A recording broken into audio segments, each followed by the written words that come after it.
Salut à tous, c'est Dr Manga. Aujourd'hui, on va parler de l'un des personnages dont l'inutilité est reconnue par tous les fans et les non-fans. J'ai nommé Sakura Haruno. Ouais, vous pouvez l'applaudir. Sasuke-kun, T'es inutile, tu pues Sakura. Ton mari ne t'aime pas. Merde. non, c'est faux. Il m'aime bien. Il t'a épousé parce qu'il avait pitié de toi. T'es tellement gonflante. Oh, c'est très blessant. Et en parlant de gonflant, pourquoi t'es pas... Je tiens à remercier mes parents qui ont toujours été là pour moi. Bouh, c'est faux, tes parents n'ont jamais été là pour toi. Et en plus, on connaît même pas leur nom. Mais non, ils ont été cités plusieurs fois dans l'anime et le manga. Ah, je comprends, c'est bien tes parents vu qu'ils ont été plus inutiles que toi dans l'animé. Lol. Bref, elle a gagné le prix de l'inutilité. Bref, vous l'aurez compris, on parlera des moments dans lesquels Sakura a été la plus inutile. On commence directement par... la scène numéro 1. Numéro 1, l'arc Zabuza. Durant l'arc Zabuza, Sakura était un véritable ploie qu'il fallait tout le temps protéger. Elle n'a servi strictement à rien. Rien du tout. Elle le dit elle-même lors de la rentrée vers le village, le retour.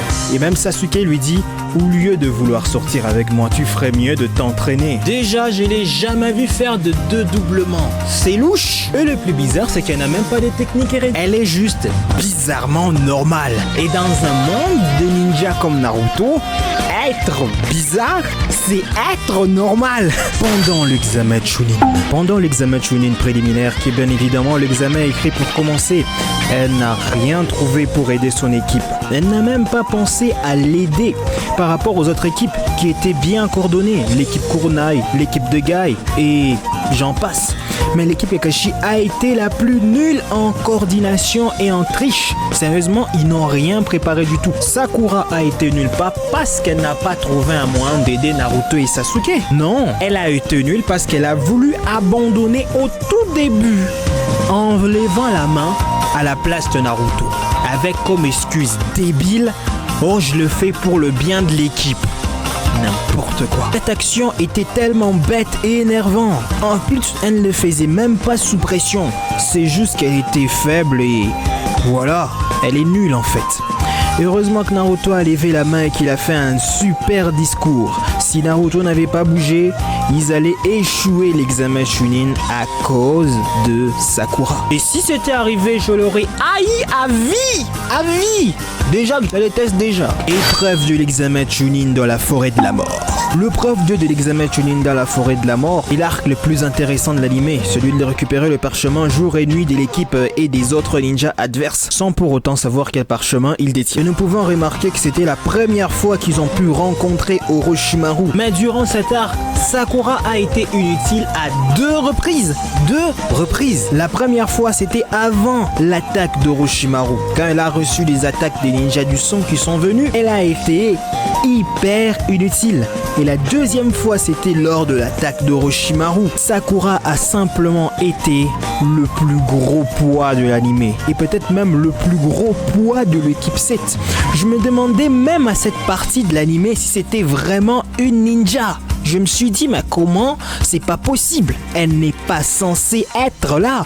Sakura n'a pas sa place en tant que ninja. Sasuke devait toujours veiller sur elle. Naruto aussi devait toujours veiller sur elle. En fait, elle n'a pas retenu la leçon dans l'arc Zabuza. Elle a encore répété les mêmes erreurs. Même la partie, elle a essayé de se défendre. Ça n'a pas marché. On a frappé Naruto. On a bloqué son saut. Et on a mordu Sasuke sans qu'elle ne lève le petit doigt. C'est un poids qu'il faut sans cesse protéger. Et même si certaines personnes viennent me sortir l'excuse de ouais, au moins elle a pu prendre Naruto et Sasuke, elle les a amenés dans un endroit en sécurité. Ouais, si toi tout ce que tu sers c'est servir de transport à chaque fois qu'on est blessé, ben il faut qu'on se blesse pour que tu sois utile. En fait, c'est nul. Et c'est pareil aussi pour le fait qu'elle soit ninja médecin. Si quelqu'un ose te sortir l'excuse du fait que Sakura est utile parce qu'elle peut soigner tout le monde, mais en fait, Sakura est utile quand quelqu'un se fait tabasser. Si tu t'es tabassé, que t'es blessé, c'est là qu'elle devient utile. Tant que c'est jamais arrivé, elle n'est pas utile. L'arrivée des ninjas du village du son. L'arrivée du village du son est considérée comme étant le cliché ultime de l'inutilité de Sakura dans Naruto. À ce moment-là, je me suis dit, elle fait quoi et pourquoi elle est une ninja? Elle cherche quoi? Elle veut quoi? Et on ne l'a jamais su dans le manga et même dans l'anime. Au lieu de se battre, elle se coupe les cheveux. Elle aurait peut-être dû poignarder, mais à la place, elle s'est coupé les cheveux. Heureusement que Sasuke était là et avait activé son monde du saut maudit. Sinon, j'imagine pas la galère. À cette partie de l'anime, elle a été encore complètement inutile et il fallait encore la protéger. J'ai dit complètement. Bref, ça marche quand c'est Sakura. Le combat avec Ino. J'aime pas trop en parler, mais le combat Ino versus Sakura restera dans le combat les plus nuls de tout manga shonen confondu. Et le moins aimé de tous les fans. On peut même le supprimer de l'histoire du manga et de l'anime. Ça ne dérangera personne. Personne. Si je peux le rappeler, c'était le premier combat V1 que Sakura devait mener depuis le début de l'histoire de l'anime. Et elle devait nous prouver qu'elle était un personnage spécial. Elle devait nous prouver qu'elle avait l'étoffe d'un grand ninja. À la place, on a eu de la bouillie. Oh non. Le départ de Sasuke. Le départ de Sasuke reste l'un des départs le plus marquants de l'histoire de l'anime et peut-être de tous les animés mangas. Je n'aime pas trop en parler aussi car pour aller chez Sasuke, Sakura n'a vraiment servi à rien. Elle ne faisait que pleurer et avant cette partie dans l'hôpital, pendant le combat qui allait détruire les nombreux patients dans le village, elle n'a pas fait grand chose. Heureusement Kakashi là était arrivé à temps. Et avant ça, la dernière mission avant la rébellion de Sasuke contre le gars du village de la pluie qui lançait des aiguilles, avec le parapluie bien sûr, elle n'a servi à rien. Sasuke s'est blessé sévèrement, c'était énervant et elle a encore été inutile. À cette partie-là, moi j'en avais déjà marre. Je me dis c'est pas possible. Elle a été inutile partout, vraiment partout. Je comprends pas, j'ai pas pigé le délire. Je me suis dit, mais c'est pas possible. Peut-être à l'hôpital il va se passer quelque chose. À l'hôpital il s'est encore rien passé. Vraiment, elle m'a énervé et je crois que c'est le cas pour tout le monde. On continue avec la suite. Don Shippuden face à Orochimaru. Don Shippuden, le début face à Orochimaru durant cette mission, l'équipe 7 était composée de Sai, Sakura et Naruto. C'était la nouvelle constitution de l'équipe 7 formée par Tsunade. Et sans oublier le légendaire capitaine Yamato. Mais au début et jusqu'à la fin du combat, Sakura n'avait encore servi à rien. Vraiment à rien du tout. Jusqu'à ce qu'on a retrouvé Sasuke, Sakura a été un poids ultime durant la bataille contre Orochimaru. Elle n'a servi à rien.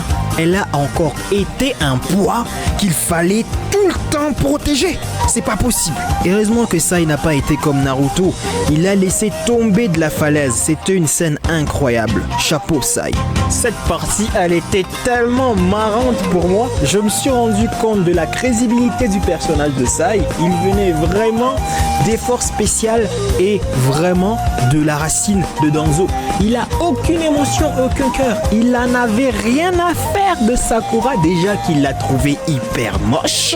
Voilà, c'était une scène célèbre. J'espère que les fans d'anime n'ont pas oublié. Passons à la suite. Partie 8e scène, la rencontre avec Sasuke sur le pont. Durant la deuxième rencontre de Naruto sur le pont, elle disait qu'elle voulait tuer Sasuke et en finir. Mais non, à la place, elle nous a encore prouvé qu'elle ne peut même pas être sérieuse et accomplir ce qu'elle-même a prévu de faire. Même si on savait très bien qu'elle n'était pas de taille pour l'affronter. Et en plus à ce moment, elle a décidé de faire une mission elle-même, de son propre gré. C'était la première fois que je voyais Sakura prendre l'initiative personnelle. Je ne savais même pas que c'était possible pour un ninja de prendre une mission de lui-même et de faire ce qu'il veut sans être indépendant, sans être dépendant du quartier général du ninja et d'avoir une mission qui vient de l'Hokage. Le seul personnage que j'ai vu faire ça, c'était Sasuke et il a déserté. Maintenant, voir des personnages qui se donnent des missions eux-mêmes et quitter le village, j'en ai jamais vu. Je crois que Sakura mériterait une punition pour ça. Vous n'êtes pas d'accord? Et la partie la plus folle, c'est qu'à ce moment-là, Sasuke était un assassin. Sa tête était mise à prix. Si elle l'avait tué, si elle avait buté Sasuke, elle allait avoir une sacrée récompense, je vous jure. Un pactole de dingue.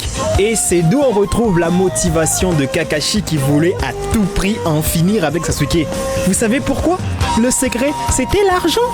Évidemment que c'était l'argent, il voulait remporter la prime le plus rapidement possible. Le plus rapidement possible. Déjà, il était en crise à ce moment-là. Je vous rappelle qu'il était plus en mission. On n'envoyait plus en mission Kakashi. Et il n'était plus capitaine de l'équipe 7. C'était Yamato. Donc, il n'était plus en mesure de gagner les 10% de remise à chaque fois que ses élèves accomplissaient cette mission. Parce que ça marche comme ça, le système économique de Konoha. Oui. Je suis au courant de tout. Kakashi était obligé de le buter. C'était l'occasion ultime de toucher le jackpot. En plus, le plus dingue, c'est que Sakura voulait lancer des kunai empoisonnés. Mais elle a oublié qu'il était immunisé contre les kunai parce qu'il a vécu toute sa vie avec Orochimaru. C'est tellement débile. C'est tellement débile. Tu veux le tuer avec du poison. Du poison. Tu veux tuer l'un des plus grands criminels recherchés dans tout le village. Non, dans tous les 5 grands villages avec du poison. Elle est débile. Débile. Elle est tellement débile. J'arrêterai pas de le répéter. Sakura n'est pas une ninja. Regarde dans Tout Blue Vortex. Regarde dans Boruto. C'est une femme au foyer. Et son combat avec Uchiha Uchiwa, c'est fake.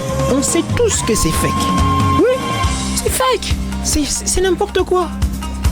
Bref, j'en parlerai plus tard. Bref, je crois que je m'arrête par ici. Je ferai peut-être une partie 2 de moments et des scènes dans lesquelles Sakura était la plus inutile. Car il y en a encore beaucoup trop.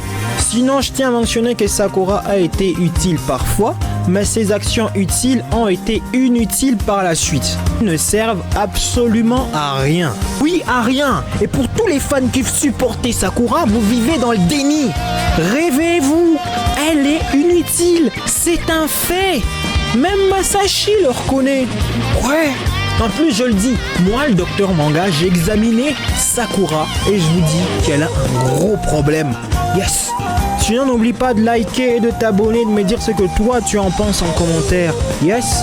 Vas-y, like, je t'attends. Vas-y, dépêche-toi, like. J'en ai marre de faire de super vidéos de qualité, mais toi, tu likes pas. Vas-y, like. Merci d'avoir liké. J'applaudis pour toi. Sinon, moi, je te dis à la prochaine pour la consultation d'un autre patient manga. Akisho.